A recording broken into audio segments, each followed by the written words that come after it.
Detroit. We sponsor 7 ministries in Michigan, Wisconsin, and very happy to welcome you to the Blessed Salamis Casey Center. First want to thank Odalis and Strangers No Longer for the training that they did for us and for our province. Over a period of about a week, she did 3 trainings for us at our different ministries and did a wonderful job. We were able to videotape that and share it with other ministries in our province, as well as for the friars. We have over 20 friars here from overseas, many of whom are on visas themselves. And so this issue really gets very close to us, as well as to many of the people that we work with. It's good to see everybody here. This is a very large group. I'm not Odalis. I'm Judy Brooks. I'm president of the board of directors of Strangers No Longer. And I think at this time, it's very important, right, that we take a minute and think about how welcoming Salamis Casey was to everybody that came to the door. That's kind of his story, isn't it? So what we're about is trying to build a more welcoming Michigan, a more welcoming community, a more welcoming parish. As we think about that, we also have to reflect on the dignity of every person, the dignity of our families, our friends, our immigrants, our fellow parishioners. We're all very special people. So, with that being said, welcome, all of you, very special people. And I'll turn it over to Mike, who's going to do our reflection for us. Bill gave me a call and asked if I could do a reflection, and I think he meant off the top of my head, but I realized my head has a lot of leaks, and so I thought I would be better off to realize that, and he was referencing something I had mentioned about the meaning and the experience of being in Strangers No Longer. And that came out of an occasion a couple of months ago. I was talking to somebody, encouraging them to get engaged with us. And they said, well, that sounds like a really good movement. And I immediately said, you know, it's not a movement, it's an experience.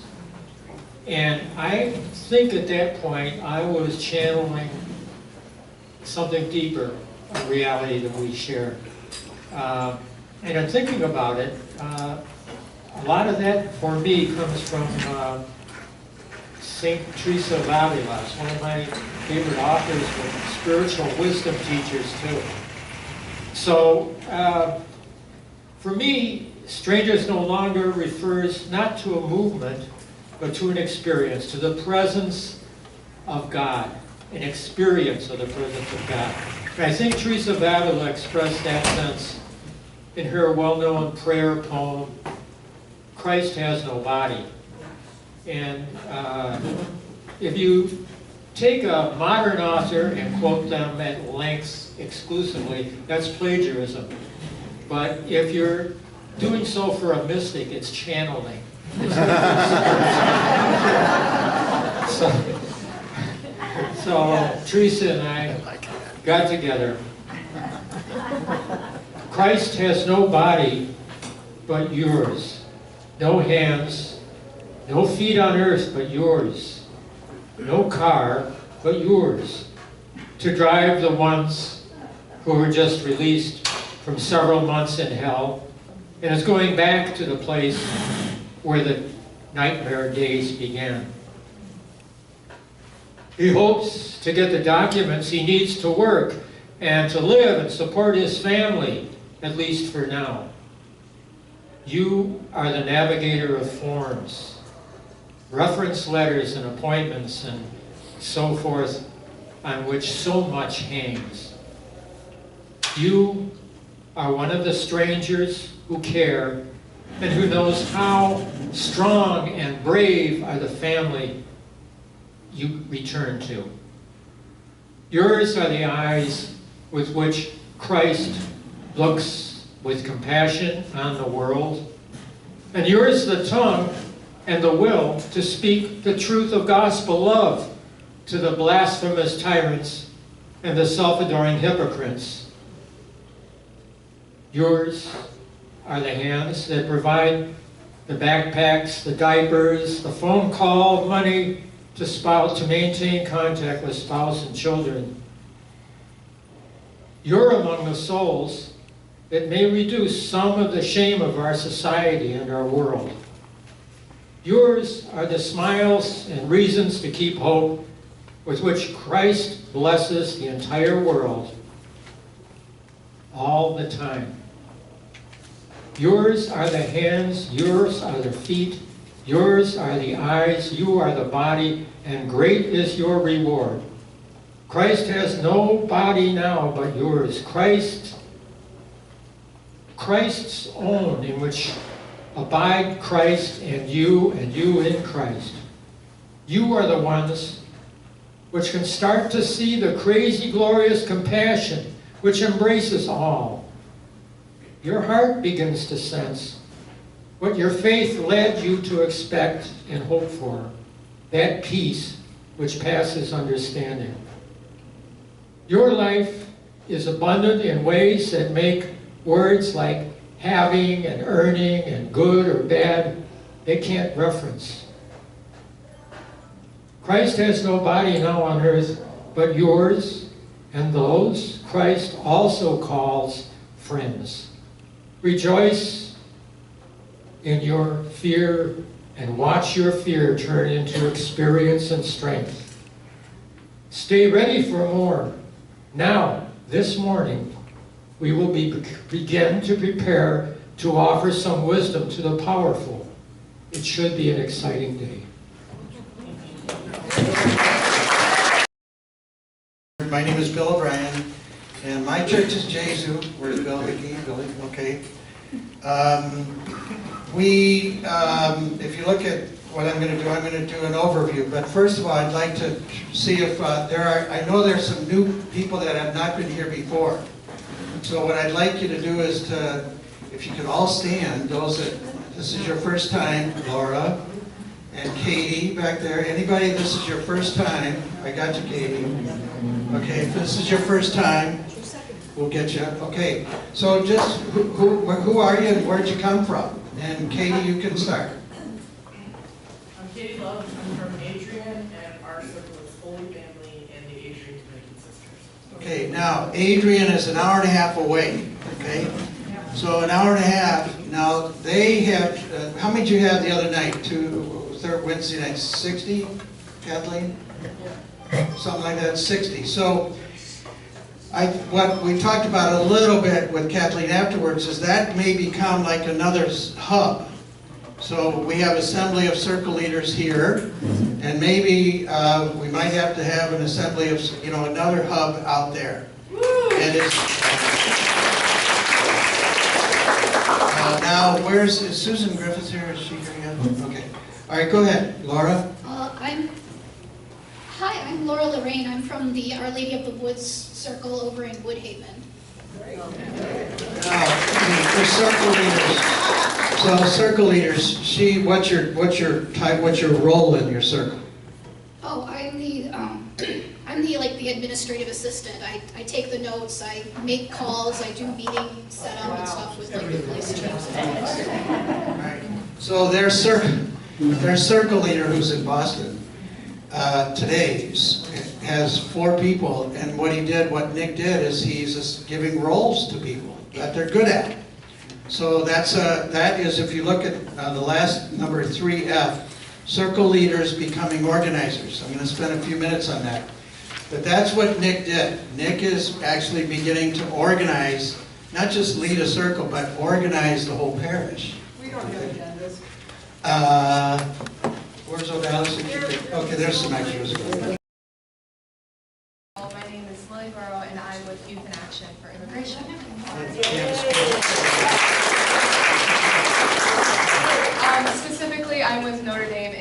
Pontiac. We run our circle of support there, and we are involved we're trying to get more involved this year, so I'm trying to scope out all the activities. Hi everyone, my name is Camila. I recently graduated from Mercy High School, and I'm going to be attending the University of Pennsylvania in the fall. Nice. And I am kind of just coming here to learn a little bit more about the policy platform and kind of just strangers no longer overall. I kind of just want to be more involved, but I'm super excited to be here and super excited to meet everyone here.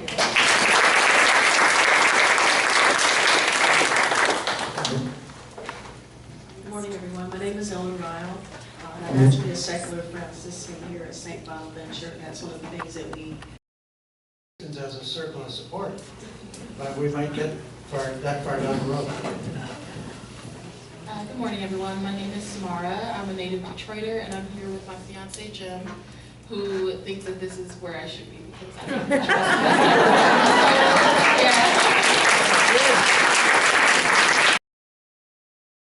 Into mysticism, and I think Karl Rahner is at least I didn't read this, but 3 people told me he wrote something like, if Christians don't become mystics, there won't be any Christianity. That what Mike did there in terms of mysticism in the sense of being able to really experience that we are one.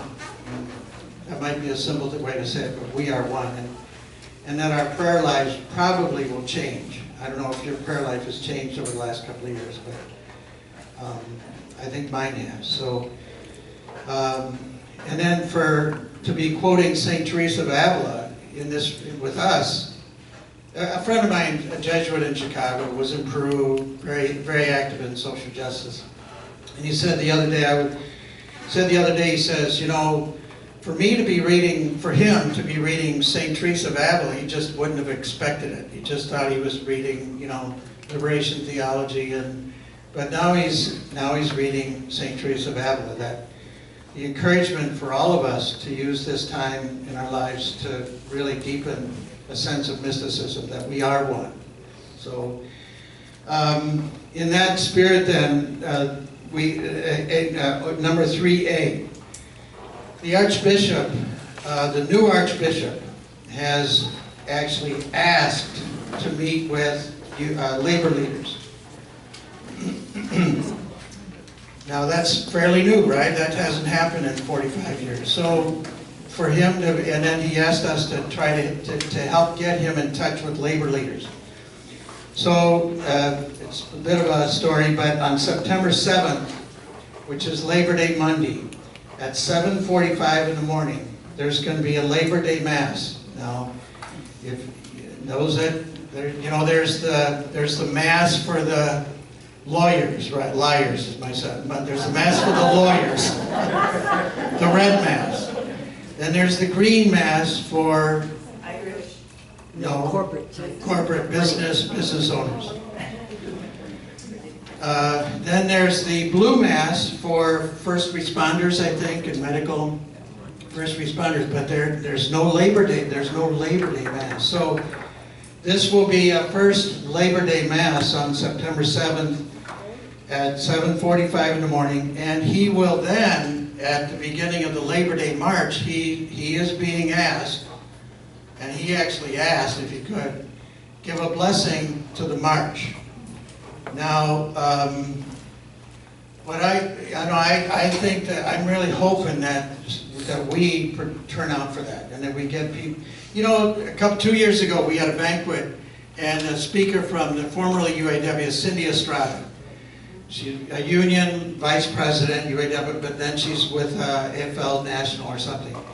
But Cindy spoke at our banquet. I think it was 2 or 3 times ago, and I was amazed how many people from our banquet, from our churches, came up to her afterwards to say hi, and this is great that we have somebody from the labor with us. So there are a lot of people in our churches, in our parishes, in our friendships that are connected to labor. So I'm just hoping that we can bring our banners and be there for the Mass, but also be there at least for the beginning of the march. And we don't know the details yet, but I know it's going to be outside of Holy Trinity. They're going to start at Michigan Avenue and 6th Street. So, is that, I mean, how do people feel about this if the Archbishop is doing this?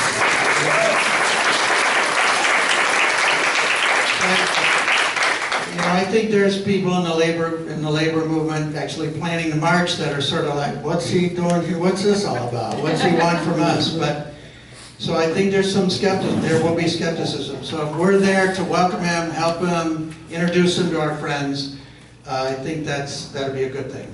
Okay.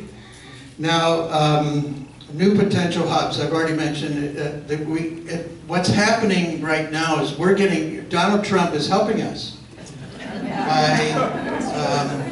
But also having a new Archbishop in Michigan for Catholics. This is not only Catholics, but to have kind of a new leadership that is open and looking to be on the periphery. I mean, I think if you watch where he hangs out, he goes to churches that are on the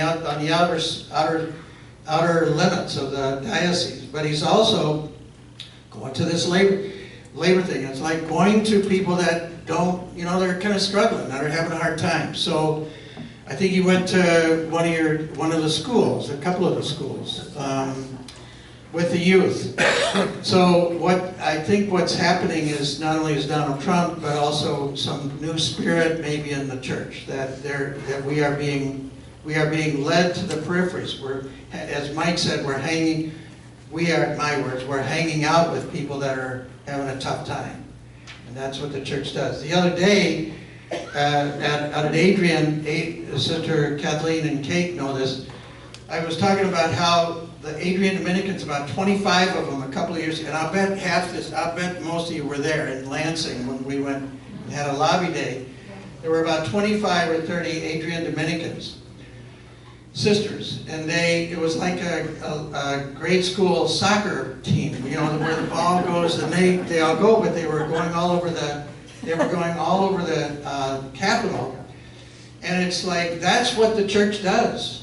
I mean, the church does a lot of things, but that is what the church does. And I think that's what Pope Leo and others in Rome, that's what this encyclical at least touches on, is that the church has to be out there. And the Adrian Dominicans were doing what the church is supposed to do. And so those are some of those new hubs. So I mentioned Grand Blanc, I think could be a come up. Is anybody here from St. Mark's yet?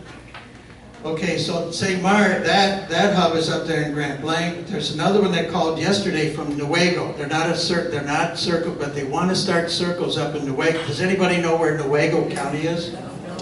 About 5 people. Well, I had to look at, where is it? Where? Yeah, and it's up near Baldwin. Okay, north, maybe it's up there. Between Traverse City and Grand Rapids up there.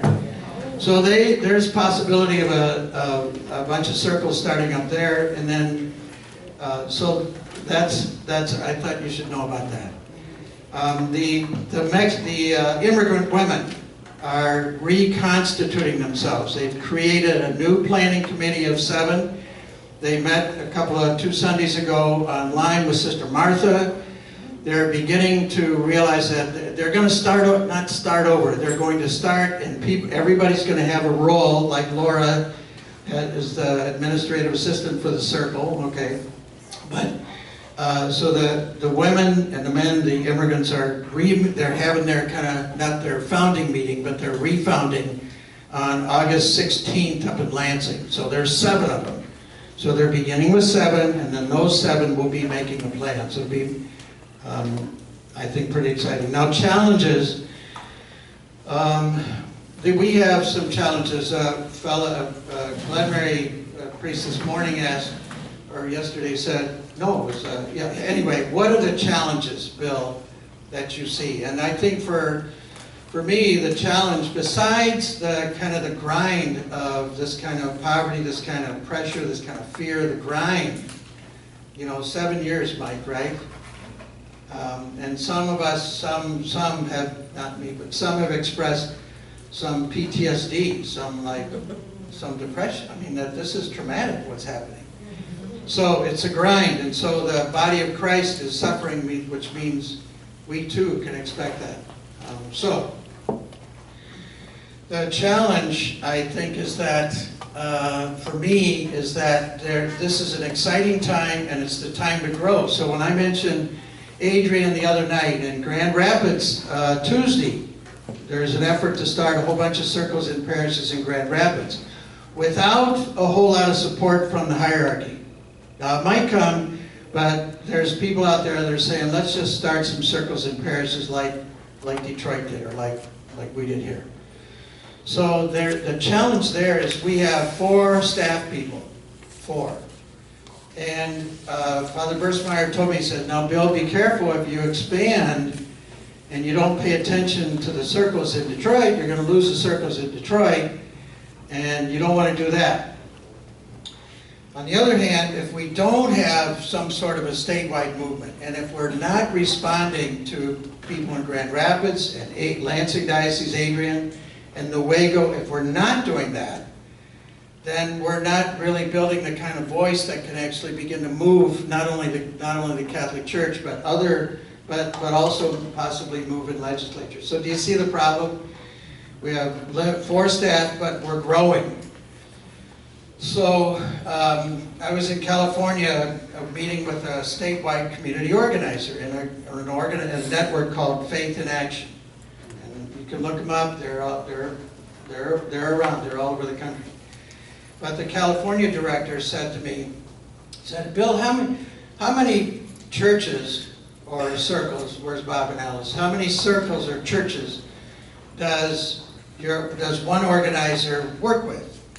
And I said, well, Odalis in Southeast Michigan probably has about 40, if you think of it. If you add up all the, look at the back of your, look at the back of this thing, the back of the platform. Okay, most of those are in Southeast Michigan. And Odalis is working in Southeast Michigan. And so I said, probably 40, I guess. Then he said to me, he says, 40? He says, in here, our organizers, they work with 2 parishes. 2! Which means that the organizer is doing stuff that Laura could do, or that Nick is doing. The organizer is doing stuff that the parishioners can do. So the only way the only way that we're going to be able to continue to grow statewide, continue to respond in other dioceses and other regions, the only way is for circle leaders to challenge ourselves to become organizers. Now I'm just saying that, there's leaders and there's organizers. Organizers have to think strategically. Organizers have to worry about making sure that everybody's got a job. The organizer has to talk to the pastor. The organizer has to think, how can we do something that's really going to involve the whole parish, not just our, and I'm guilty of this too at Jesu. That we've got our list of 80 people, and then they get our invitations to the monthly meeting. We get about 20 or 25 people to the monthly meeting, but that leaves 525 people that don't know really, that aren't part of this, that haven't seen this, that haven't had a chance to talk about what's happening to them. So the part of what Odalis is going to present is how do we begin to look at the whole parish? And Bob and Alice, this doesn't quite work for centers, for your circle of compassion, but it's a sense of how do we expand the number of people who are on fire like Mike is? How do we do that? And so my word for it is leaders becoming organizers. Leaders, you lead a circle, but how do you become an organizer? If you're going to be a parish organizer, you have to be kind of a partner with the pastor at some level. The pastor has to see you as being somebody that's really helping the parish grow.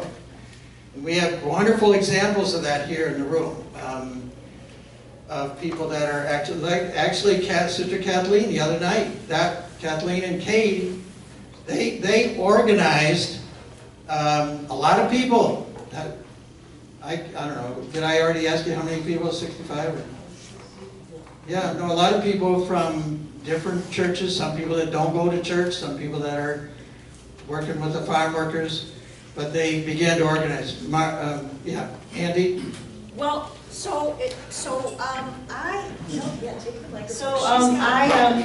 yeah, this was a great thing that happened in our parish up in Port Huron. We had a person who was sent to Baldwin, he came back, and then the rent was due, and then, you know, the family, and so lots of money there, and then he was taken to court, and blah, blah. Anyway, so then they came to our circle because of someone else. Yeah, so they came to our circle, and then someone in our circle, Sister Veronica, said, well, Andy, why don't you go ask Father Brad if we can do a second collection? And I'm like, oh, God, I didn't want to do it. In fact, I put it off, and I thought, well, maybe I'll just tell Veronica we did it. You know. Anyway, but I said no. I called upon my tough inner Andy, and I called blah blah. Anyway, it ended up happening. We had a second collection. Father Brad told the whole story of Jose and Yadira at Mass, like during his homily. And he said, next week we're going to collect money, and they collected more than $11,000.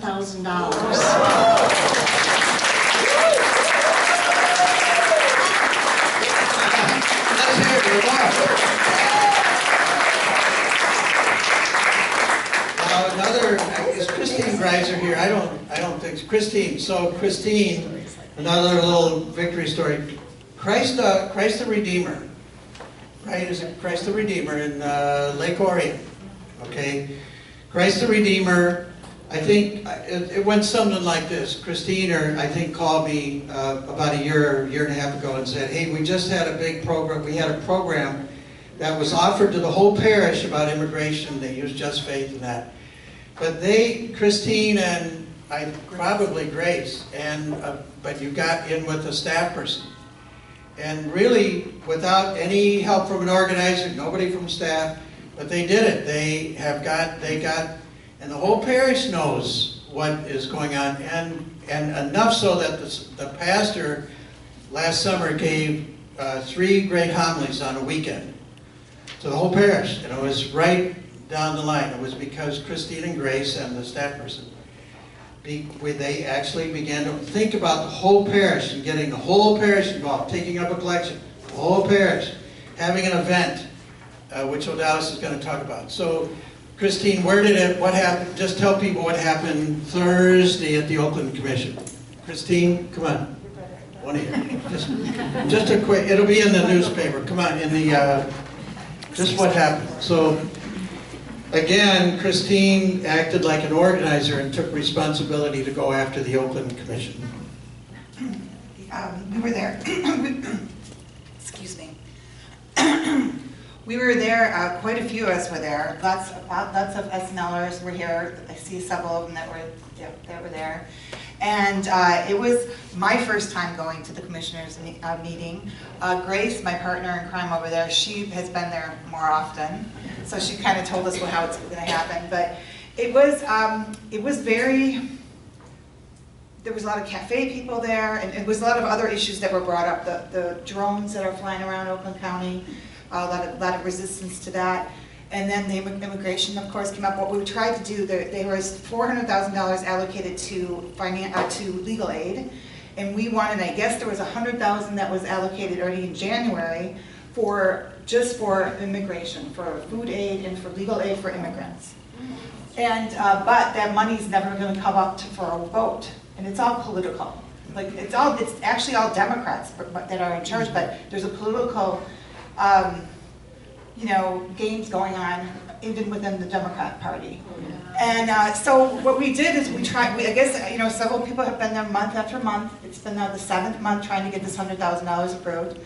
What Grace told me is that it was more hostile than normal, and it was, some people would go up there, and what I've also learned through Grace too is keep your cool, stay non-political. and you achieve a lot more. And when we teach the classes at Christ the Redeemer for Faith and Immigration, we do have some on the other side, and it does work. And so, it really was apparent to me when I saw people speak, not us, not the SNLers, but some of the others. They were very enthusiastic, but more it came across in that, they put down the people, the commissioners, and we're not going to get anywhere that way. We went up, and you could tell when we started talking, and my speech was about my experience with my father being an immigrant, and then how Jesus works. And I quoted two Bible verses that were in our faith and immigration class. You could tell that when all of us started the faith, people started the whole different vibe in the room. You could tell the Holy Spirit was in there. And we haven't changed anything yet, but we plan on going next month again. And I plan on writing another speech, and it's going to be faith-based. And it just, even when you looked at the faces of the commissioners, they softened. And I don't know if that was for my other people that spoke there, that they felt the same way. I was nervous as heck, oh my gosh. And then and Grace was right after me, and I kind of felt the vibe. So that's kind of what happened. All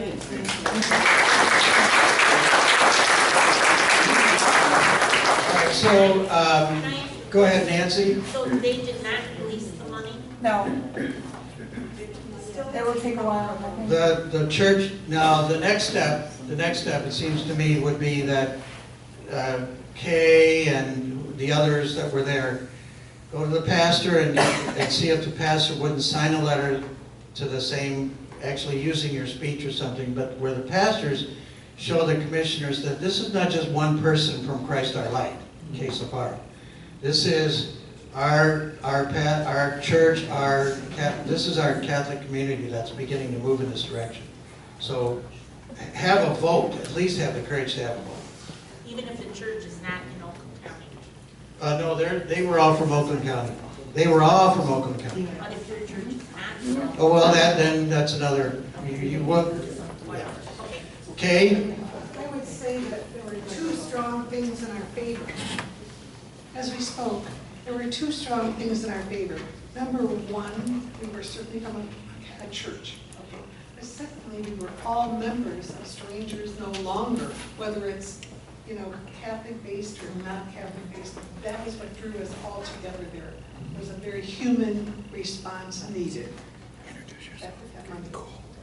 So we'll be notified again for the next meeting coming up, correct? Okay, all right, yes, okay, go ahead. This is just a quick question. When you mentioned the 4 staff members who are the organizers, who are the 4? Odalis Perales, Amy Kettner, who's been working up in the northern 21 counties of the Lower Peninsula. And she coordinates with the Youth in Action for Immigration. And then the fourth one is Alejandra Solorzano, who's been on staff for probably 8 months or something like that. But she is today out in Pontiac working with some women to start the Circle of Support in Pontiac.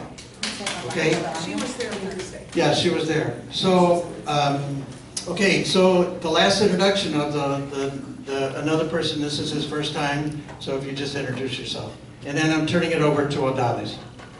I'm sorry this is my first time with you. My name is Greg Krupa. I'm a peace worker, P-E-A-C-E. I'm a member of the core community of the Mobile Peace Team, which used to be the Michigan Peace Team, which used to be the Meta Peace Team. I'm also on the board of directors of Peace Action of Michigan, which is heavily oriented towards nuclear weapons, including resisting the nuclear weapons facility the University of Michigan is trying to establish in Ypsilanti Township. I've participated in the vigils outside of the ICE headquarters on Wednesday morning for over a year.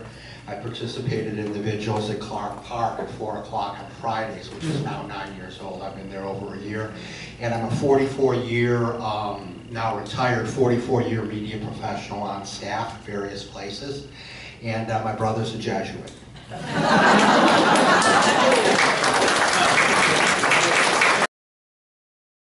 If you are new here, welcome.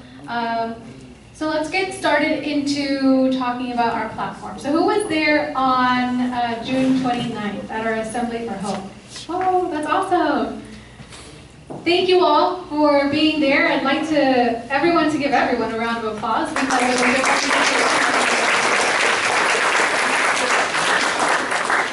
Okay, so now we have this beautiful platform booklet in front of you. I hope that you all have had a chance to review it, reflect on the testimonials, the talking points, the data that's in there, and also the policy proposals that we are, we wrote in a question format to ask candidates, or really anyone in this sort of power position. The point of this platform was to, and is, to initiate conversation. It's all about conversation and dialogue, respectful dialogue. That's what Strangers No Longer is trying to do. That is what this platform was made for. So today, in my section of the agenda, we're going to go over 2 ways that we can start putting this platform into practice, so that we can get this platform to be not just here with us, but out in the world and everywhere. So the first part is we're going to be talking about a parish education initiative, which we're calling Conversations for Hope. It's a follow-up to our big assembly. So we created this idea because in doing the evaluation for the assembly, a lot of people said that they wanted to use this platform to inform their parish. Not just their circle of support, but everyone in the parish. They wanted to use it as a way to promote education. And if you know me, and if you know Strangers No Longer, we're all about that. We're all about using education as a way to move people. Combining that want to use the platform to educate the parish with SNL's interest in getting people to know more about Catholic social doctrine, they're like, okay, now we have the perfect, or what I think is a very good idea, maybe not the perfect, but a good idea for what we can do, and that is Conversations for Hope. So our proposal to you all is that you consider creating an event for your parish. This event is going to basically open up a dialogue with not just your circle of support, but everyone in the parish, and even local community partners that you could invite. But you might be asking, creating an event, organizing an event is difficult. There's a lot of parts that you have to keep in mind as you organize an event. I don't have the time to do that. Well, I remind you of the words that Bill said, that in order for us to expand as an organization, and in order for us to move the needle more to where we want it to be, for Michigan to be welcoming, we need to expand our numbers. And this is another way to do that. We created a toolkit for you all with sample information, like agendas. We're going to go over it. But we created this toolkit, and if you see behind the commitment card, you're going to see a QR code. That'll take you to the toolkit. But I'd like to take some time today to walk us through it. That way you all are familiar with, okay, what is this event that you're proposing, and how can we make it happen? So, after this meeting, probably Monday, I will send you all a link to this public folder. When you open this public folder, you're going to see 2 things, and these are the 2 things that we're talking about. But we're starting off with the Parish Education Toolkit. So we're going to click on that. And then you're going to see here that, well, I can't open that file, but that is essentially your toolkit. So I thought about this beforehand, and I downloaded the toolkit so that we can access that. So give me 1 second as I pull it up. I will ask my husband here, this is his computer. There are some pop-ups, so if you could help me with the technology, please. Thank you. This is Christian.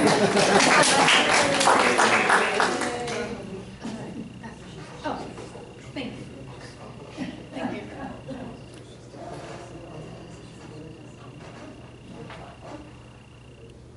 It doesn't seem to be loading. I do. Give us 1 sec.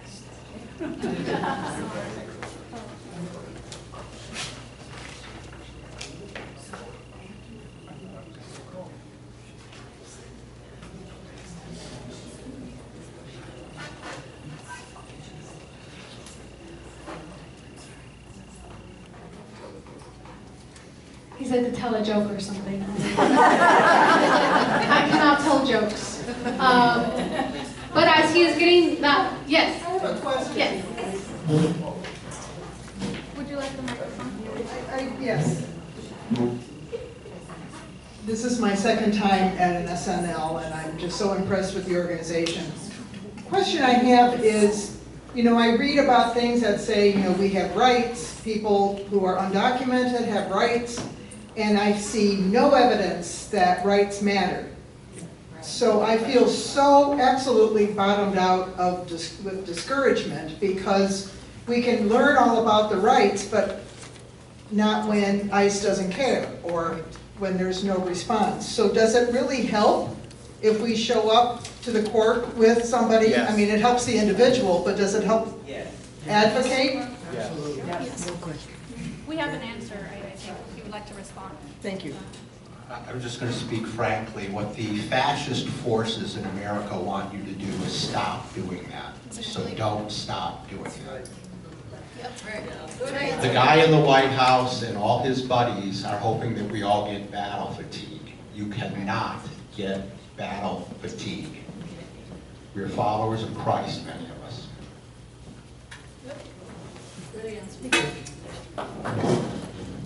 Just to remind everyone, the policy platform is designed to give us concrete ways forward, concrete actions. We can't change the hearts and minds of all the ICE agents, right? And we can't snap our fingers to stop the abuse. But what we can do is try to get those who have authority over these actions, to try to get them to commit to doing it and then hold them accountable relentlessly for doing it. That's why we tried very hard to make, under policy proposals in this, things that were concrete, that were winnable, that were measurable, so if we accomplish this one particular policy proposal, we know that we accomplished it or not. And so that was a way for us to get beyond the frustration of this current reality, is to go after concrete things that aren't going to change the whole landscape. We're going to take bits of it one bite at a time. Right? Thank you. Okay, it's up. Thank you to my husband. I appreciate the support. Okay, so this parish education toolkit is designed so that you all can host your parish event that is going to highlight Catholic social doctrine, introduce strangers no longer to your entire parish, and introduce the platform as a tool for education and tool for dialogue. This event, you can be as creative as you want for this event, but the main thing that needs to happen is dialogue. Bill, you introduced me to a term this morning, Synodality. Synodality. Who knows who that term means?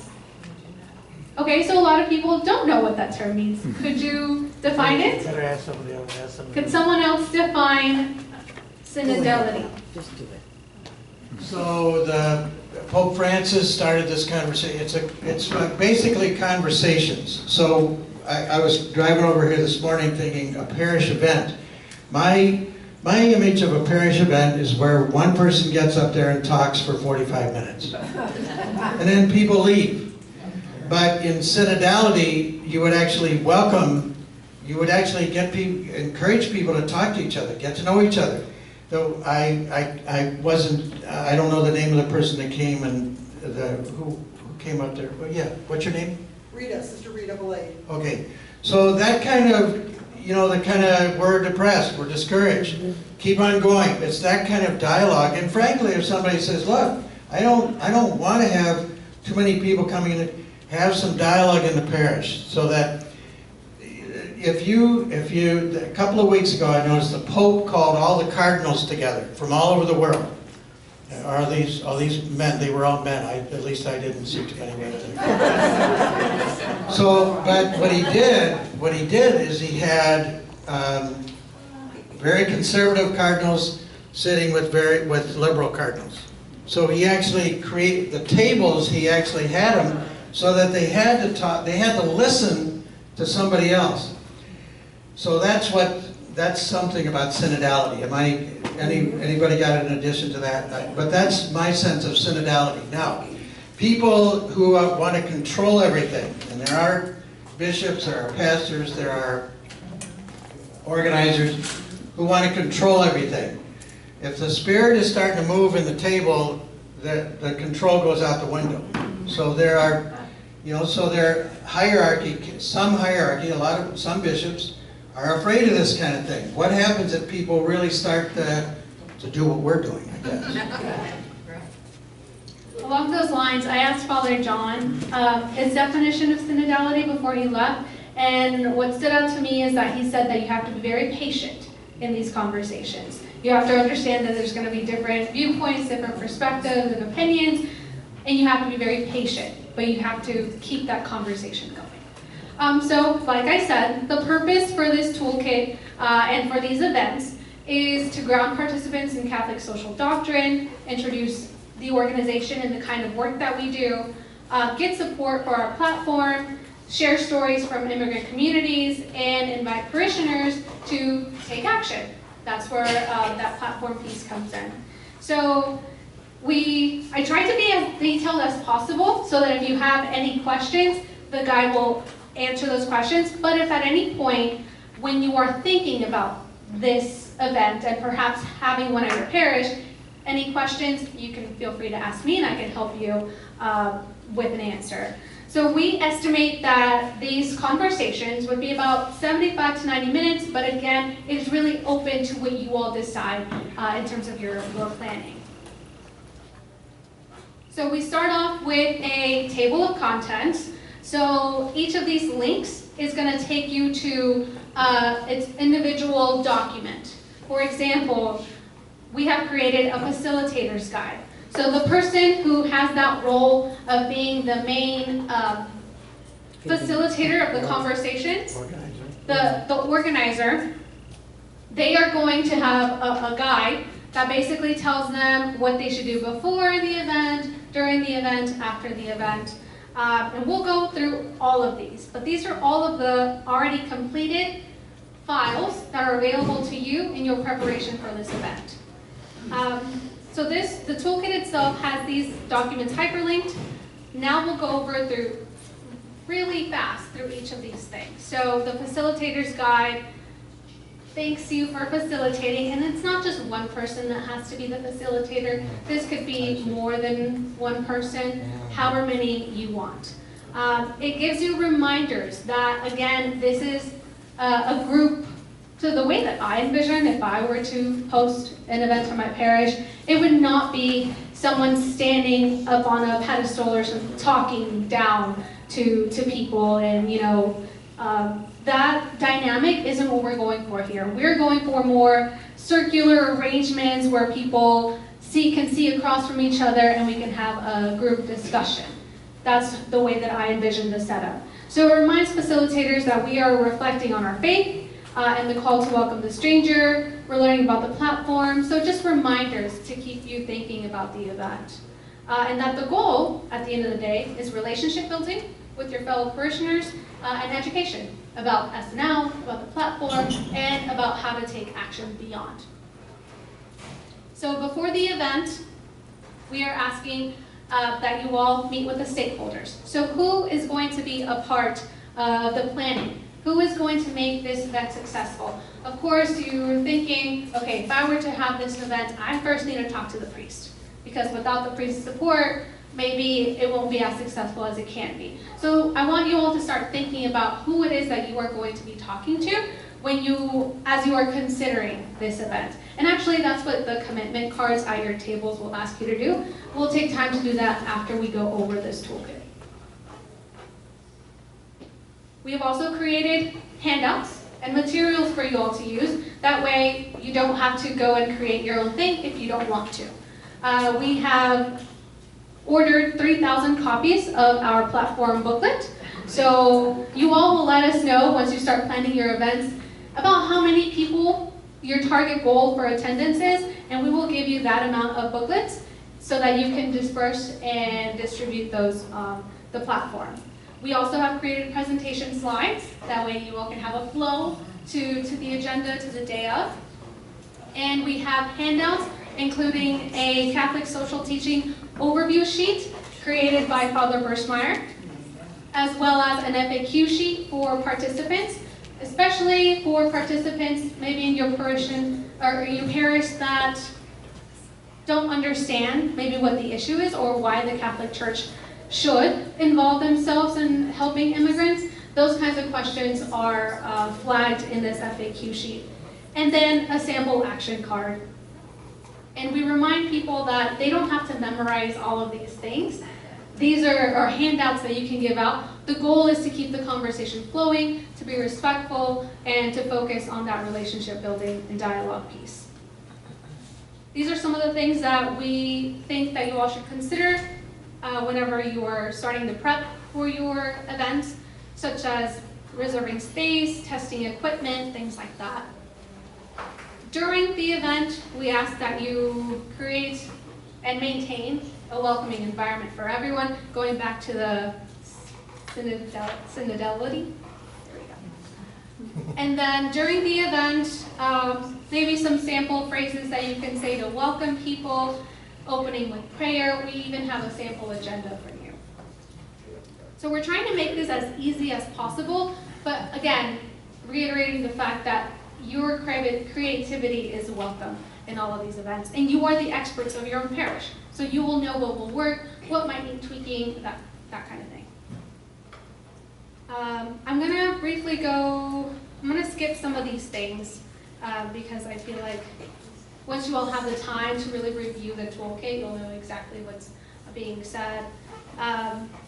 Part of this is, again, presenting the policy platform. So explaining that the platform was developed because we've been having listening sessions, because we have been doing direct accompaniment for years, and in building those relationships with immigrants, we are understanding, rather than assuming, what the needs are. So that's something that you can say when you are presenting the platform, and we even have a structure, a step-by-step of how you can present each of the pillars of belonging within the form. Like I mentioned, there is a section on what if someone that may have a different opinion or understanding of things asks a difficult question. So how can you navigate those kinds of things? And that can be, I know as someone that overthinks things, I would probably stress over that, but we want to emphasize that that is a part of dialogue, so that is likely to happen, but the point for you is to make sure that the conversation still hears those viewpoints and respects them, but also if there's a point that you can bring into that Catholic social doctrine, that should be the groundwork, and that's what you should always return to when those questions come up. Yes? I think a more helpful kind of distinction is this. I mean, let's be realistic. This platform is political. We call about supporting legislation. You know, so this platform is political. We talk about supporting legislation. We talk about getting candidates to commit to doing something. What it is not is partisan, okay? And that's what you have to stress with people. This is not a partisan document. Yeah, it's political because to get some of these changes, we have to deal with our political system, right? But we are not a partisan organization. We're not saying that, you know, go ahead and elect Democrats, or go ahead and elect a Republican, whatever. So I think that that would be a helpful distinction. So if the discussion does get, quote, political, you can retract by also saying, you know, these policy recommendations, yeah, but we are not a partisan organization. These proposals are not partisan, okay?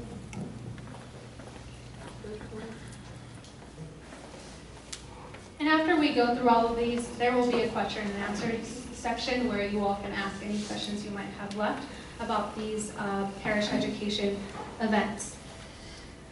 This is kind of alluding to what Vicki was mentioning to us, keeping the conversation grounded in faith.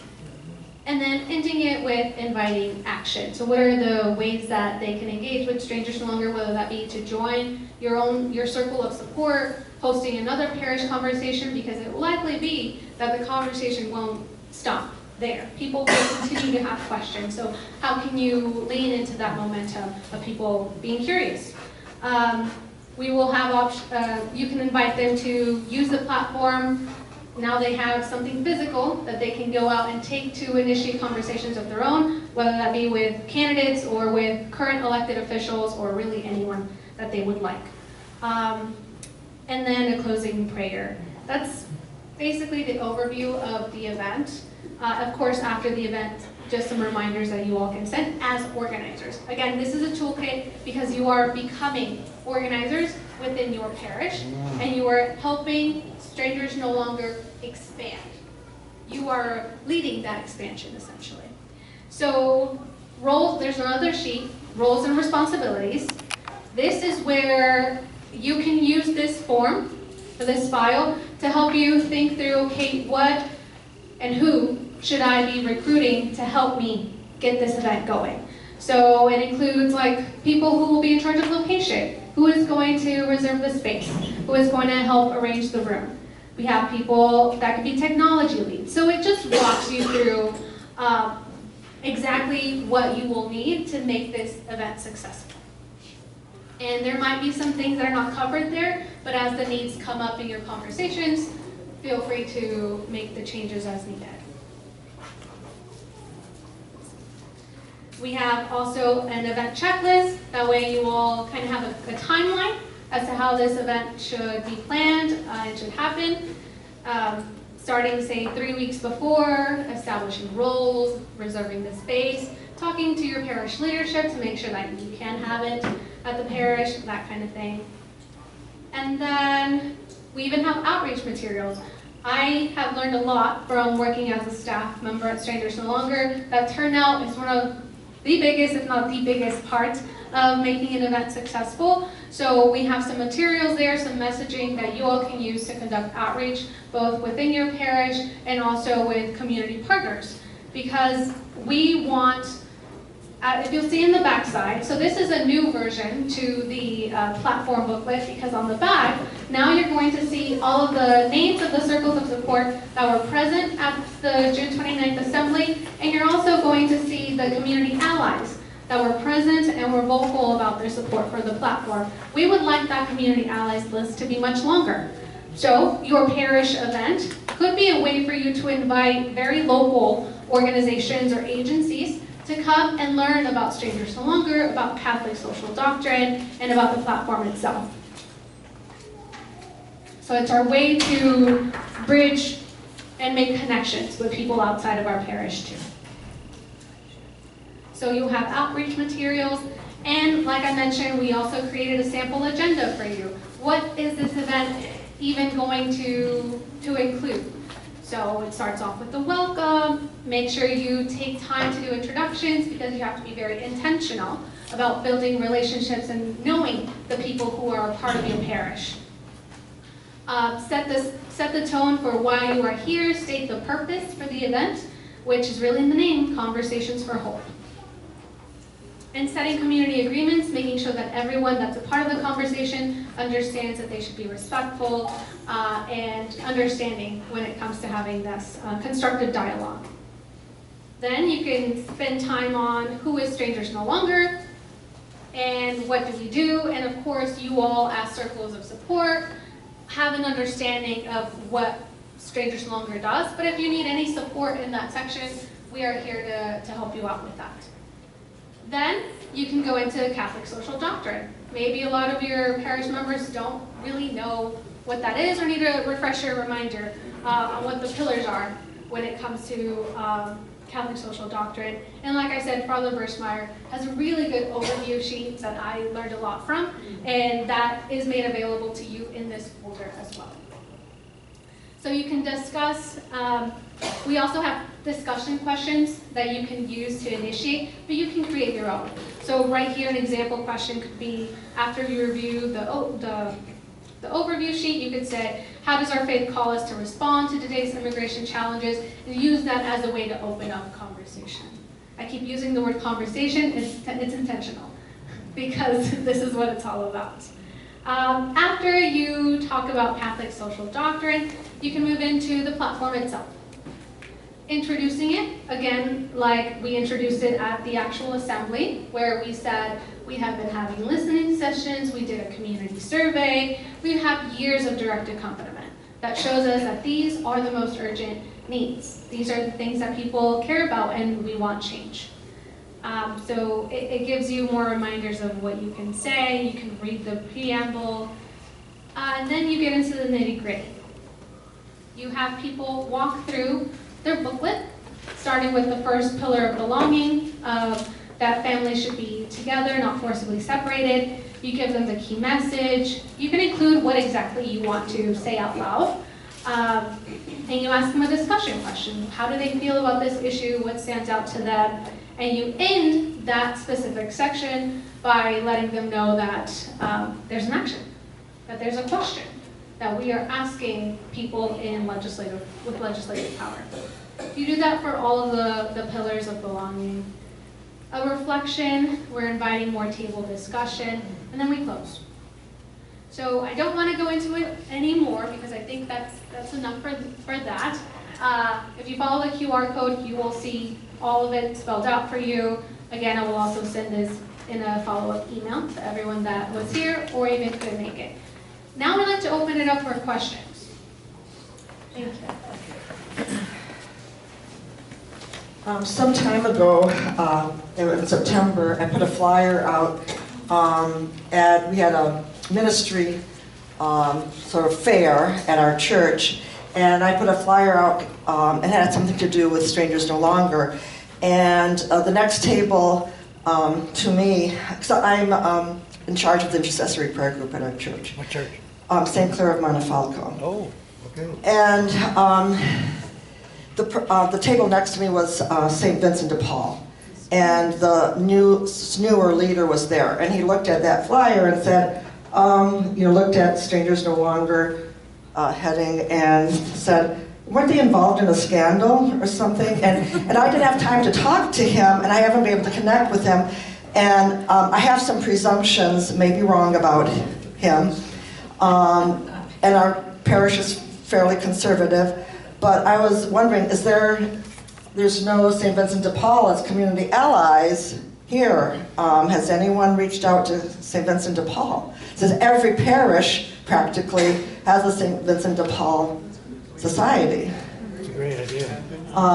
Also, I was wondering, our pastor is an immigrant himself, and I feel like my talks with him and my struggles I've been able to convince him to have food drives, as Charlie knows, sponsored by EIA, Eastside Indivisible, but he's reluctant, and in his homilies, whenever he could have used the word immigrants, he has not. It's always dancing around this whole issue. And so I'm wondering, do you have any suggestions when you're talking to a pastor, how to convince him that it wouldn't be dangerous to talk about this? Well, I've been thinking about, there's two things. One is start with Catholic social doctrine, teaching, but doctrine. Rather than starting with Strangers No Longer. I mean, that's one way. The other is, when you think of an event, I was thinking, the encyclical. There were 6 of us at a meeting, a Monsignor, 4 Union Catholics, everybody was Catholic, and myself, all 6 were Catholic except for Steve. Steve was the only one who had read the encyclical, including, the non-Catholic read it, and there's Monsignor saying, oh, well, I haven't got it. So if the event, you could focus the event on the encyclical, you could focus it on Catholic social teaching, but I would say have a dialogue with the pastor and say, now in his case he might be too new, and therefore if there's a pastoral assistant or chairman of the... Even more conservative. Okay, well, and then the other thing is ask Father Bursmeyer to come over and talk to him. There are wonderful, if he's only going to listen to a pastor or priest, then bring another priest. There's other priests. And this is your chance to let us know also how you feel about this proposal too. This is more of a discussion. How, like, do you like this idea? Yeah, I do. No, I want to point out from that story I told about how the parish raised $11,000, there's a lot of closet supporters of immigrants. Think of it, $11,000. You know, that's good. And you know, we only have like 7 people in our group, in our circle.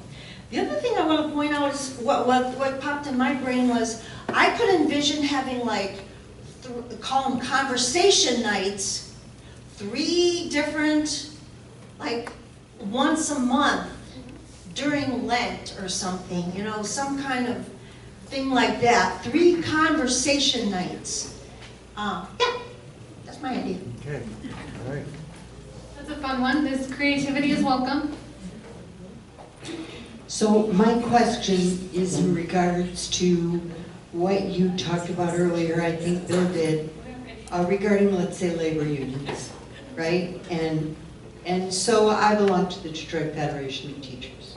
And I think, oh, well, maybe, okay, yeah. Please don't clap for the Detroit Federation of Teachers. Okay, so I would say, oh, okay, well, maybe I could have a presentation in a meeting. But I want to do that in a faith-based way. So it's not a parish. You talk about building allies, making this list longer. How do you do that in a faith-based way without looking like you're pushing Catholicism? I don't know if I'm making sense, but I think that's an important question if we're going to make this allies list longer, continue to be faith-based, which I think is critical, and also my circle is a circle full of faith-based non-Catholics. Right. Be creative. Refer to the Constitution. Now, let's keep it faith-based.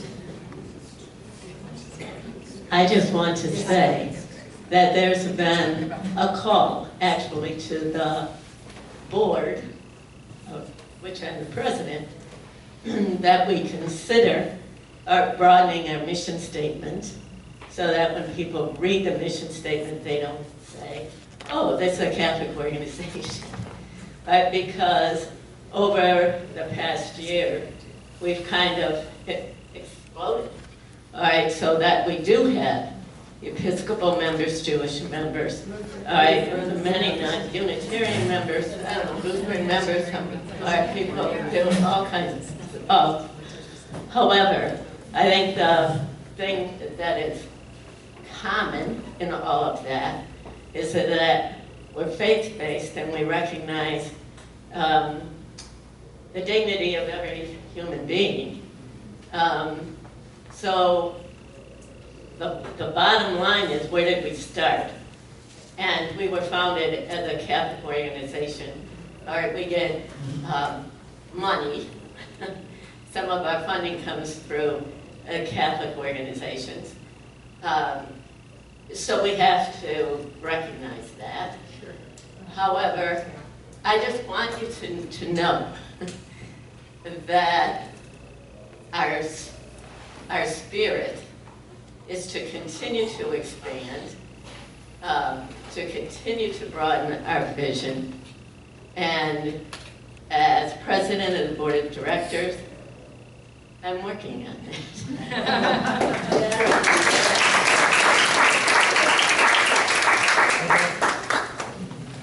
Father Bob and then Yeah, I just wanted to comment to the point that was raised that I'm an Episcopalian. I don't think Strangers No Longer needs to back away from the fact that it comes out of the Catholic Church in any way. I think what you can always do with a broader faith group, use the phrase Christian social teaching if you think they're going to be put off by Catholic, because it's all the same. Mention Matthew 25, if you want to draw in some of your more Protestant friends. And I mean, just sitting here in this meeting today, I've emailed a Methodist minister and the Presbyterian down the street from my church. There is nothing about the way Strangers No Longer operates that should put off another Christian community.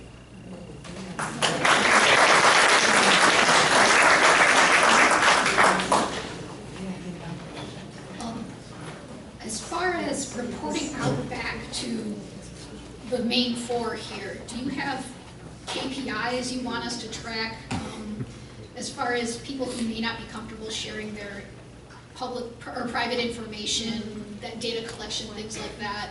Is there some kind of KPI we should be logging as we're, you know, wrapping up our conversations, like as far as reporting output to you? Could you KPI? KPI. What is that for? Key performance indicator. Key performance indicators. So the main thing, and this is something that staff still has to review, that from what I'm thinking, the main things that I would want to get back, so there is a report form that is a part of the platform toolkit. I'm losing my words. There is a report form. So you'll indicate how many people attended, if and they were comfortable sharing their contact information, basically an evaluation. So you and your planning team will get back together after your event, what happened, what went right, what could have improved, that kind of thing. Okay, perfect, thank you. Over here.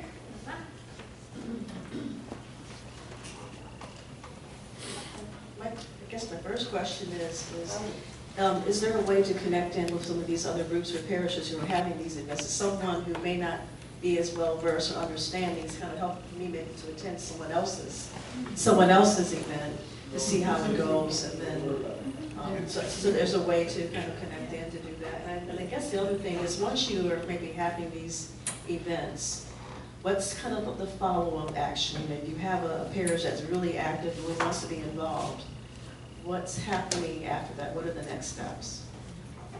Thank you. So for the first point, thank you for bringing that up. I think that's a great idea that we would have, is the word roster a correct word? Where we would share with you all the upcoming events that are happening. That way you can choose if you want to go observe another parish's event, that kind of thing. So we'll have that available to you. And on the second point, what's the follow-up? So the point of this is to reinvigorate your circle of support that's already there at your parish, and to get new members to be joining that circle of support. And if you don't have a circle of support, maybe this is now your core group. Maybe the people that join your event are people that want to create a circle of support.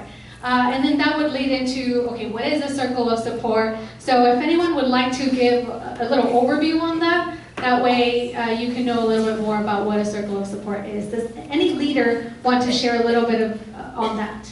Just to give everyone, especially the new people, an idea.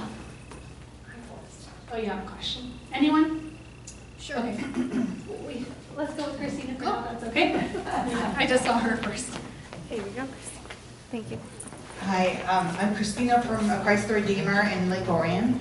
We started our circle by having classes. We teach, we facilitate a class, it's called Faith and Immigration Justice, and we've done 3 of them. We're going to do our 4th in the fall. And with the participants from the classes in our P&J committee, which is our Peace and Justice committee, we've built our own immigration committee with 30 people. And we're very active. So every time we have a class, we've got 5 or 6 more people. And that's how we kind of, that really works. Plus you're educating your parishioners on what's fact and fiction on immigration. Thank you. Okay, question. So I saw Charlie, and then I'll go with Kim. Mine's not a question, so I'm reserved for questions. Okay. Mine's more of a comment. What did you just say? That's all right. Hi, I'm Charlie Pazia. I'm with the St. Charles Nativity Circle, and I have a lot of ideas in my head right now from things that were said, and I'm just going to try to pull them together quickly. So Bill was talking about just kind of the darkness of this time and the despair, and how it's just, sometimes it's hard to get out of bed in the morning. So these events, my take on this is that we're trying to get people off the bench. We're trying to get people in the game, doing stuff to try to press for change. And in addition to leading our circle, I also lead, my wife and I lead an indivisible group called Eastside Indivisible Alliance. And what we have found is that the antidote to despair is action. And to get people, and I think so many people are in that despair mode, and I think when we go to organize these events, and I don't know how we're going to do it in our circle, but we'll figure it out, I think that's the message, is the antidote to this despair you're feeling is get off the bench and do something. And it might not fix it all, but it's going to feel better. Yeah. Absolutely. Thank you. That was a good one line. Kim? I'm Kim Redigan. I'm from the Detroit Christ Array Youth in Action Circle of Support. And one question I had of Dallas is, would it make sense to maybe put together a 3 to 5 minute video where people could explain their circle of support very quickly, what a circle of support is? Because I think the context really matters. At our high school, we need to lean hard into our Catholic social doctrine. That's part of our context. That's really important. In other places, I have my sisters and brothers who are at the Episcopal Church. We have secular circles. And I think if we could put together a short video that would kind of highlight the diversity without, without compromising kind of the history, I think that that's something that could work. And also, I would love if we could add the young people to the back, because we want to pass these out when we meet with our electeds and when we go to, any kind of political setting and we want to pass these out to our folk. We really should have our young people listed on the back as well. Thank you. Thank you for thought of that. And that's a really good idea. Thank you for that idea too. Okay. And then we will have to move on. Thank you. There's another dynamic going on in the Archdiocese here. And sounds like some of you are not touched by it at all. But there are new pastors being sent to different parishes. And if you're mindful of that and can capitalize on conversations with that pastor, welcoming that person, and let this help you with this program, that could be really a good way for everybody to make friends in the parish, the pastor and the parishioners. A second thing is, I happen to belong to a parish that got merged 10 years ago, a very conservative group and a very liberal group. And after 10 years, we have formed a great community. Wow. But what they told us was, our building is a little bit small, so we have, of the 4 plans that are out for the Archdiocese, we have a 50% chance. Plan 1 and 2 would keep us alive. Plan 3 and 4 would just close us. And so, I could use a little bit of help with some ideas, maybe, on how to work with that group of people who go, well, we may not be here anymore. And our pastor really worked really hard, and we really got together. You know what I mean? So this is a different dynamic that, and not every parish is going through that. I really get that. But a number, and we're in a suburb, we're not in the city, so we're a pretty well-to-do parish. And so it's not like those are our issues. And I know many in the city are. But I could just use a few ideas on that. Not right now, but I could use some. All right, thank you everyone. So now, if you pull out your commitment card, you each should have one, but if you don't, raise your hand and we'll try to see if we have extra copies for you. So what that commitment card is essentially you are making the commitment to go talk to who you might think would be a part of this event. So earlier I mentioned, before I can commit to even hosting an event, I have to talk to my circle of support. I have to talk to my priest, to the pastor. Write that down. This is your chance to think about, who am I going to talk to about this idea of an event? Because this will take time, so we want you all to think about who is going to be a part of your team. I'd like to have you submit these to me. I'm losing my words. If you could please, before you leave today, drop them off on this table or in my hand. I'd like to have copies of these because I will be reaching out to each of you to see how your conversations are going. Have you talked to your priest? Have you talked to your leader in the church that you know knows everyone? have you asked for their input on it. So please take a picture of your form and submit to me your physical copy. But if you want to have your event sooner than that, go for it. If you wanted to have later than that, you are still free to go for it. You have the creativity. Like I told Andy, you are the experts in your local context. So you can all make these decisions. We're just providing the support. So if at any point in your conversations with people, you have questions, you feel like you are hitting a stopping point, you don't know what to do, contact us and we will do our best to help you troubleshoot. We're going to have another one of these on the last Saturday of August, so August 29th. Labor Day's not for another 10 days after that. So we thought we would schedule one of these in 4 weeks so that it gives you 4 weeks to have these conversations. So talking to the people on your list and maybe some other people, maybe the neighboring church. Talk to some people before August 29th and then come back, and we'll really use August 29th to try, because you're not going to get this parish presentation before August 29th. It might be late September, it might be October, it might be November. You know, there's a lot that you got to find out. So we use August 29th to really rev up the creativity.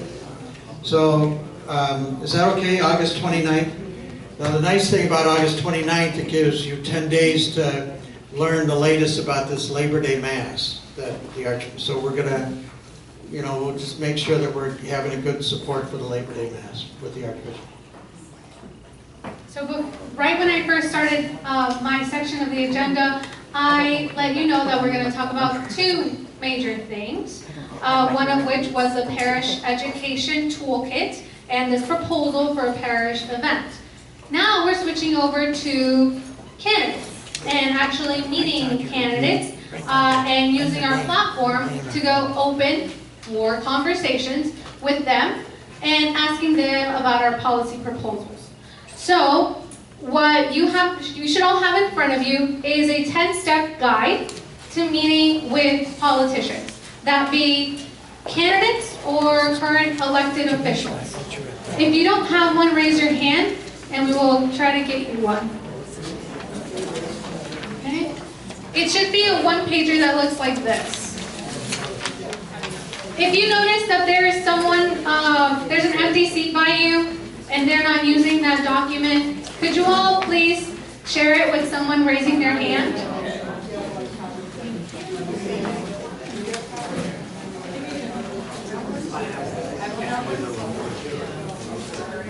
I appreciate that. Okay, so really quickly we are going to go over each of these steps.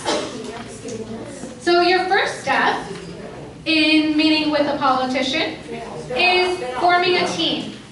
It is always best for you to go with a group to go speak or ask questions of politicians. And everyone in that group should have a role, even if it's just an observer role. But we have 4 listed there that should be assigned. That's the organizing lead. That's just who's going to organize everyone in the team, make sure they all get the messages, updates, whatever. Then we have the researchers, who is going to research the candidate, where are they going to be popping up next, getting that logistical information to the team. The people who are going to ask questions are those people who are comfortable and can quickly and boldly, you know, say their piece to the candidates or to the leader that they're talking to.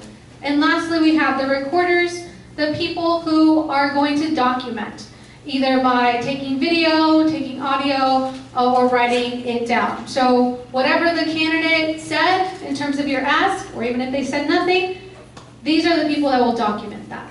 Those are the 4 main roles that you should cover in your team. Step 2, this is for the trackers, the researchers. Check the candidate's schedule. If you can't find anything on their website, call them. Call their office. Your role is to find out where they will be, so your team will be there too. Do your research. Do you know what their stance is? on this issue in general of immigration or specific sub-issues. So get to know who that candidate is, what their general understanding is of immigration.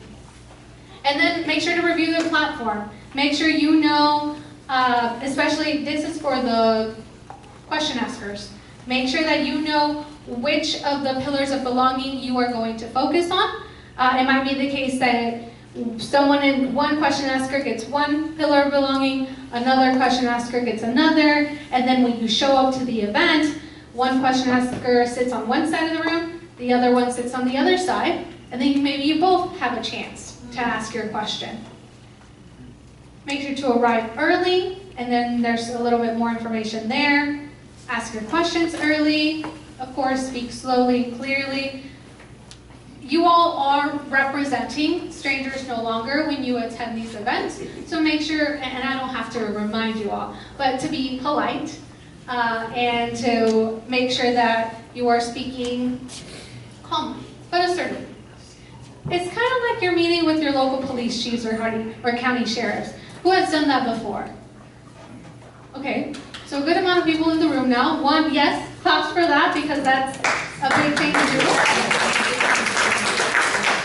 It might be intimidating at first, but once you're there, you're realizing, okay, it's just a conversation.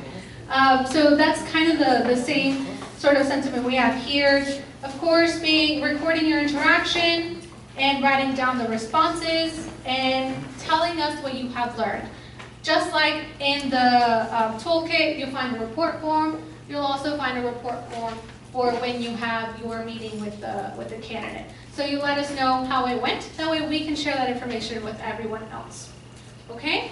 And I went over that really fast, but if you have any questions, we are here to answer those and help you out.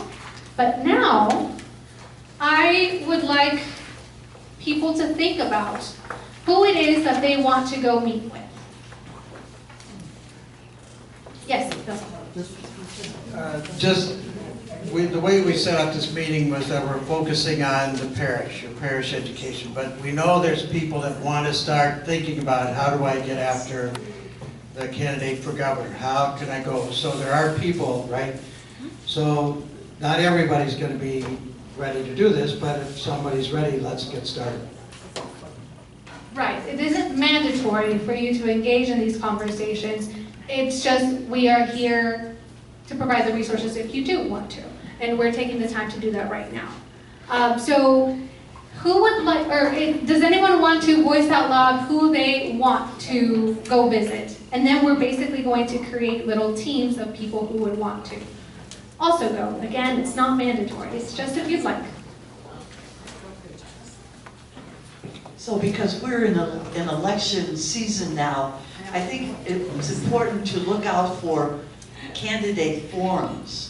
And we're going to have a candidate forum in Adrian. The NAACP always organizes these, but they're happening all over, and that is an excellent place where you can go and use the platform, the questions that they have there for politicians. So watch out for candidate forums and use that as a way to be in conversation or contact with with our politicians, those who are running for office, because it's important. Because if they win, then you're going to want to keep on visiting with them and making sure that they are, keeping their word on whatever the promises they make as candidates. Thank you. Would anyone like to? Okay. So in our district, the election, for all practical purposes, is in 2 weeks between Shri-Tanadar and McKinney, contested. I don't know if it's realistic to try and get this in front of those two between now and then. I don't know if they would, I don't know where their campaigns are, but at any rate, I'm interested in thinking about that. What do you think? So the way that we had thought about this was that, so Bob has interest in meeting with, ideally, with Shri and McKinney. Congress people. Yes, these are Congress, U.S. Congress. Who in this group would be interested in joining Bob at those meetings? Okay, so we have people. So now what I would do is I would give you, Bob, a sheet, and everyone that raised their hand would go with Bob, and you would start thinking about, okay, who in our team could be the question asker? And then basically it's like a rapid, not rapid response kind of team, but you can organize yourself very quickly. I feel like I'm not explaining myself. You know, it's also, I would say, wait until after see who wins and go after, don't try to squeeze it in before unless you want to. But you can also go afterwards. Whoever wins that one's going to be the congressman.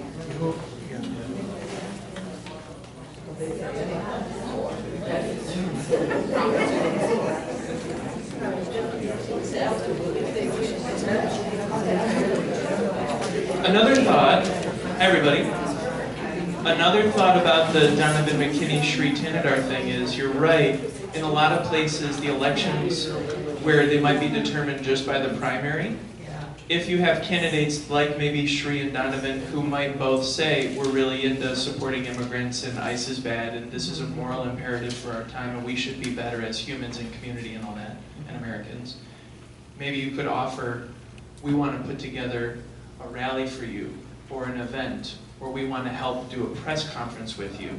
And as Strangers No Longer, it could take 4 or 5 or 6 of you to just put together a 20-minute press conference, call a bunch of news people, and then invite both Donovan and Sri on different days.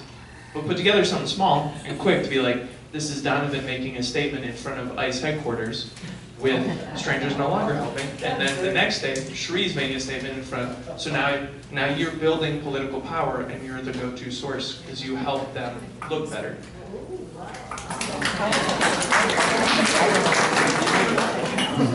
I think Bill has. You know, we're 501c3, like it or not, we're 501c3, and we cannot endorse candidates. However, Bob O'Brien or Mary Kavari are, you know, as individuals, but keep Strangers No Longer out of that press conference. I mean, it's just the way it is, right? I mean, I'm looking at the board president, Judy. We cannot, at least not now, we cannot endorse a candidate. And I think the Department of Justice is exactly looking at stuff like this, and is probably looking to attack the U.S. Catholic bishops on this thing. So, Yeah, that is one thing. Also, we are not wanting to just, visit one party, right? Whenever we are going to make these meetings, we want to talk to everyone because it is nonpartisan. I am not sure, I was checking with my cable lady mates here. We think that the Detroit Catholic Pastoral Alliance often create, I think they do, a candidate forum. I think that's post-primary. So that is another venue. If you cannot organize, go to that one. What is it called? The Detroit Catholic Pastoral Alliance. You don't know about that? Okay, that might be a good contact, but I don't have it in my brain.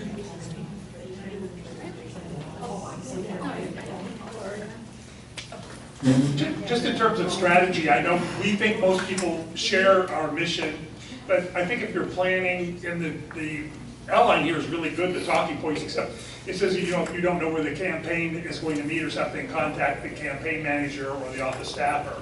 And my own experience has been, unless you know that you are welcome, that is a terrible idea. Because their staff are trained to identify people who could potentially embarrass them in public settings, and they will be watching for you or people affiliated with you, and you will be sure not to get a question in at a press conference, just based on my experience. That's good to know, thank you. Yeah. Any other comments?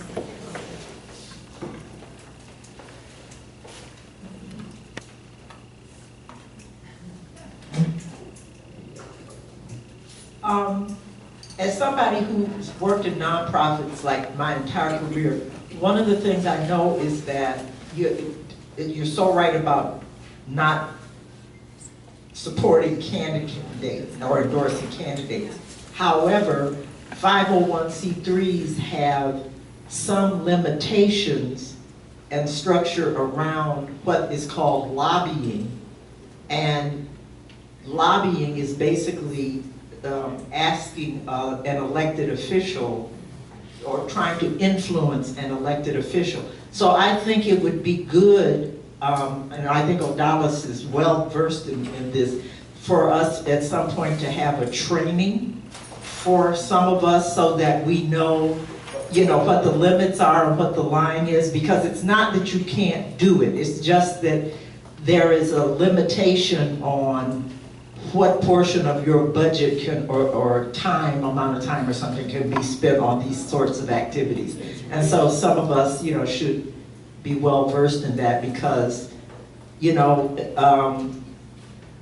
the possibility, even though they may not prevail, if the DOJ decides they want to do something and then you get tied up in possible litigation and stuff that will take your time and money, and that's not something I know that we want. I've spoken to Odalis about what I'm about to say, but there are organizations, the first one that comes to mind is the League of Women Voters, Ballotopia, who have surveys that candidates can choose to complete that ask them about their stands on different issues.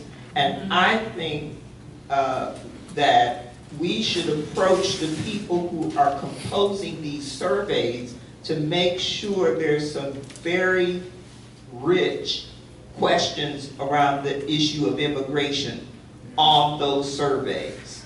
And so that then everyone can check and see how the candidates are answering those questions. And if you know of other organizations who have candidate surveys, you should let Odalis know what they are so that we can do that.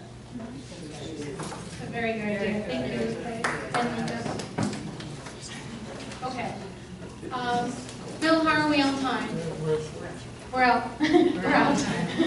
Okay. So you will be receiving all of the information that we discussed today via email and an update on how we're going to handle these communications with politicians, okay? So we're, Father, I'll try to get our lead closing blessing, the send-off. How was this meeting today? We had reflection from Mike. We talked about leaders becoming organizers. We talked about creating that kind of education or that conversation in your parish or your organization. And then we had a little bit here about starting to get ready to go talk to candidates and elected officials. So, how was today?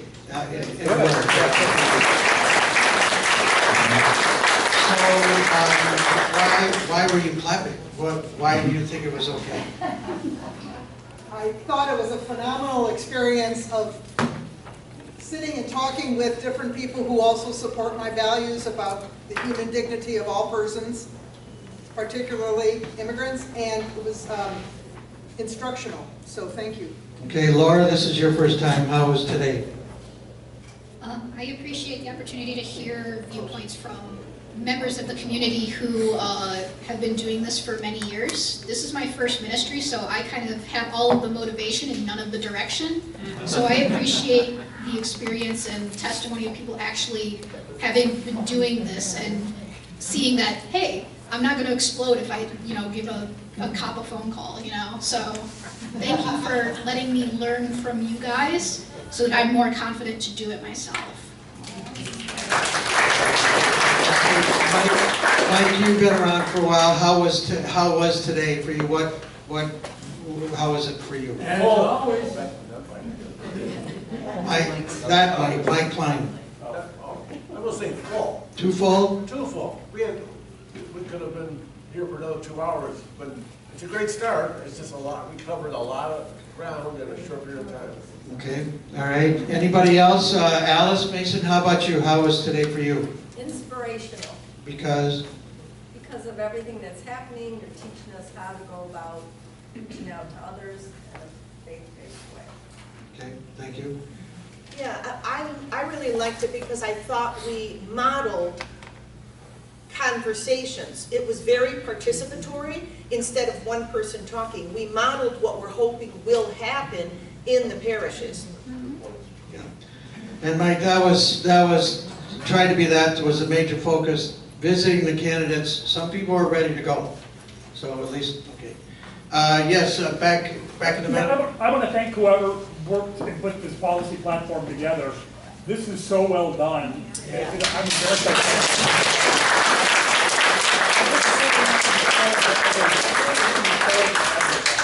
So who was on the plan, that task force? Stand up just for a second. Take a round of applause. Stand up. Judy, Doris.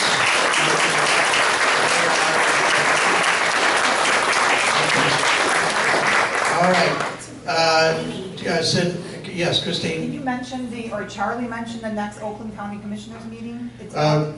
Grace, you're going to introduce Charlie for a second, but okay. So, how about the location? Did you like being here?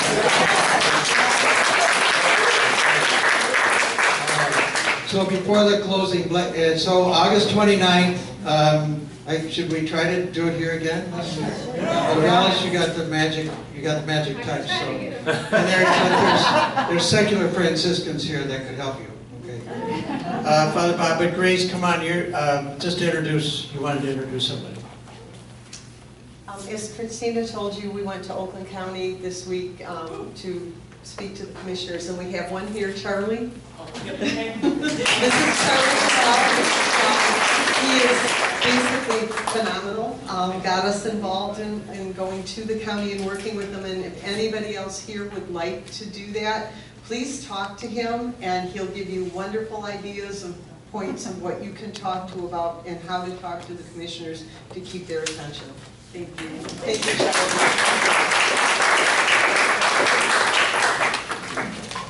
Let us pray.